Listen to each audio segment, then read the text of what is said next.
Okay, I'm going to roll into one or two audience questions, and I believe the first one is to do with data analytics again, so Edison Analytics.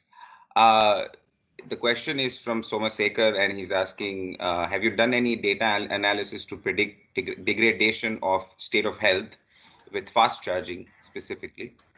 Uh, and his follow-up is, are there any chances or cases that the analytics have led to a recall of a product? Maybe not name the product, but just No, no. Okay. Right. So, Somashekar,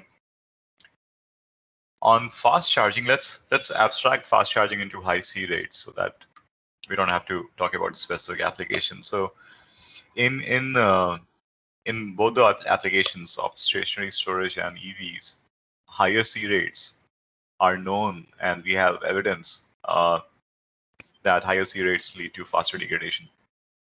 But higher C rates are not the biggest contributor to degradation. What we have seen is that other factors have a more important role to play. For example, the resting SOC or the temperature. So the contribution towards degradation from C rates is comparatively low.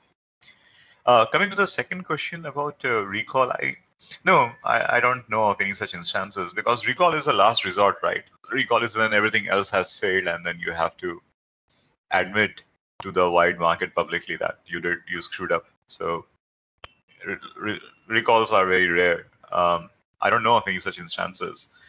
Um, Instead, what we have seen customers doing is to make hot fixes like roll out firmware updates, change the design, replace some of the systems.